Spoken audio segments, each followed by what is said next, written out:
Olá, sou o professor Felipe Camargo, dou aula de Física no Pré-Vestibular Social do CEDERJ e darei continuidade ao conteúdo de vocês, trabalhando o capítulo agora de número 8 do módulo 2, que aborda o comportamento térmico dos gases, tá bom? Algumas definições aí, primeiramente. O gás, ele é um dos estados da matéria. De todos os estados que vocês estudam, o gás é um deles. Uma outra característica também é que o gás, assim como um líquido, é um fluido, né? Isso nos permite concluir que ele escoa com certa facilidade. Uma outra questão bastante interessante também é o fato da compressão e a expansão do gás ela ocorrer com uma certa facilidade. O gás, pela característica de fluido e das suas características aí de compressão e expansão, ele tende a ocupar todo o volume disponível para ele. Então, à medida que a gente diminui o volume, o gás, se não escapar, né, ele tende a ficar ali dentro com um volume menor, mas se eu expandir esse volume, o gás tende a expandir também, preenchendo toda a região disponível para ele. Tá? Para caracterizar o estudo dos gases, a gente precisa compreender essas três grandezas aqui: a pressão, o volume e a temperatura. Dos capítulos anteriores, né, vocês viram aí que a pressão ela é uma grandeza física que está relacionada à força que é aplicada em cima de uma determinada área. Se vocês não lembrarem, dá uma voltada nos capítulos anteriores aí.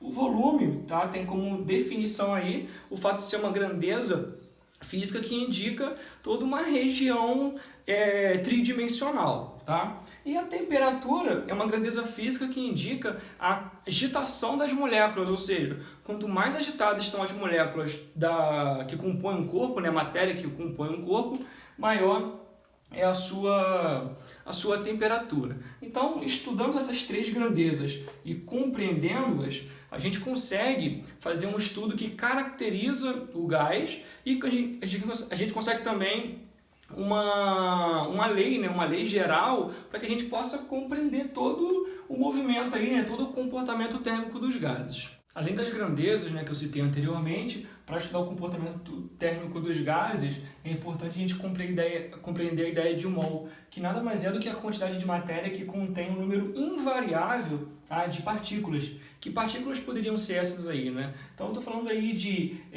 íons, eu posso estar falando de uma certa quantidade de átomos, eu posso estar falando também de uma certa quantidade de moléculas, tá? E essa quantidade invariável é conhecido como número de Avogadro, ou constante de Avogadro, que equivale a 6,02 vezes 10 a 23 partículas, né? Lembrando que pode ser átomo, molécula, íons, depende de cada caso, tá? E como é que se calcula esse número de mols, tá bom? Simbolizado pela letrinha N, para calcular o número de mols, basta pegar a massa da substância e dividir por sua massa molar, tá? A massa molar é característica da substância que está sendo analisada no momento. Chegando agora no principal objeto de estudo da nossa aula, tá? Que é compreender aí a lei dos gases perfeitos, tá? Também conhecido como gases ideais. Lembrando que um gás ideal, tá? Com uma certa aproximação, a gente considera quando nós temos um sistema aí com baixa pressão, né? Muitas partículas e baixa pressão, e essas partículas elas não interagem entre si de forma intermolecular, ou seja, a gente considera apenas as colisões entre as partículas que compõem o gás e a resultante intermolecular dessas partículas é nula, tá? Então a gente chega nessa seguinte relação aqui, ó, que o produto da pressão no qual o gás se encontra pelo volume que ele ocupa dividido pela sua temperatura é diretamente proporcional ao número de mols, ao número N. Ou seja, quanto maior for o valor dessa parte aqui, maior será o valor de N. E vice-versa, né? Quanto menor for o valor daqui também, menor será o valor do número de mols. Para que nós deixemos aqui, né, essa proporção e possamos chegar numa igualdade para termos uma equação aí para reger a lei dos gases perfeitos, tá? A gente encontra, tá, uma constante chamada constante dos gases ideais, né, ou constante de Clapeyron. Esse símbolo aqui R, tá, nos permite chegar nessa seguinte equação, que P vezes V sobre T é igual a NR, tá? Pegando o T, tá? A temperatura que está aqui no denominador dividindo, passando para o outro lado, multiplicando, a gente chega nessa seguinte relação: P vezes V igual a nRT. PV igual a nRT. Essa é a lei dos gases perfeitos. Essa aqui é conhecida também como a equação de Clapeyron. Professor, mas e esse valor de R? Você falou que é uma constante, é um valor que é para todos os gases, tá? Não importa qual seja aí a substância que esteja sendo estudada. E o valor é de 0,082 atmosfera-litro por mol Kelvin, ou ainda, se as unidades estiverem no SI, né, no Sistema Internacional, isso equivale a 8,317 joule por mol Kelvin. Preciso gravar esse valor?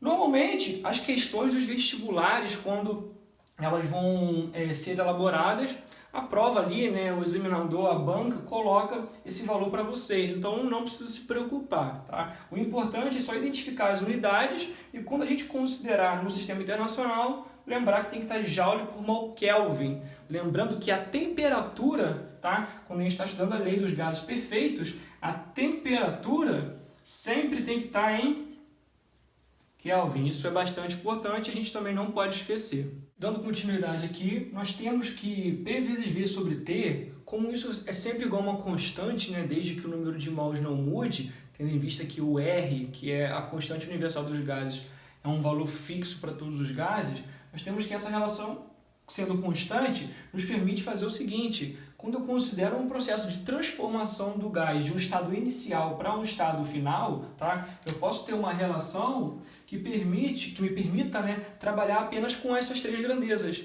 com a pressão, com o volume e com a temperatura.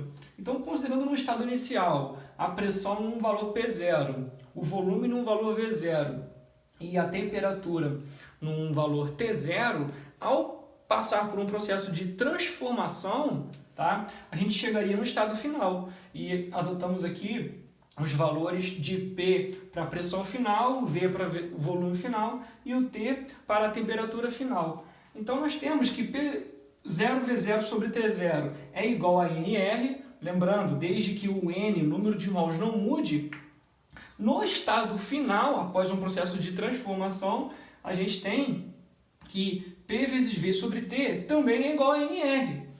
Isso permite igualar essas duas expressões, tendo em vista que o produto NR, né, aparece nos dois lados.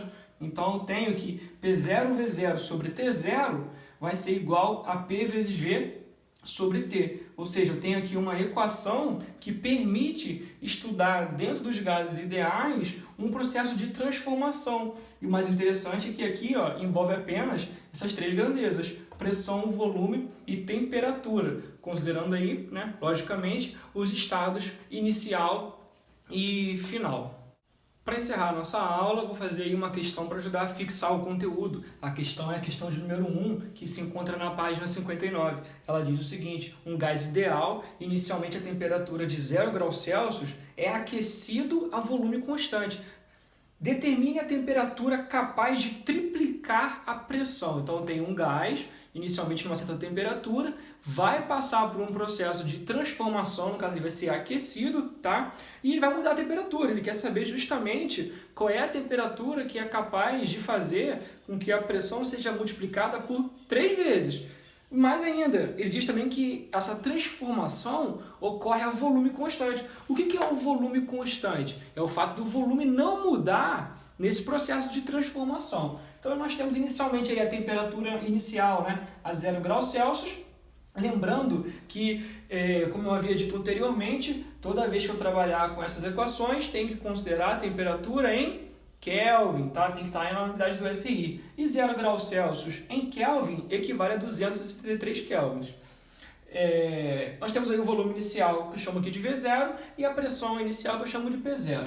Qual é a temperatura final, né, capaz de fazer com que a pressão seja multiplicada por 3? Essa aqui é a nossa incógnita.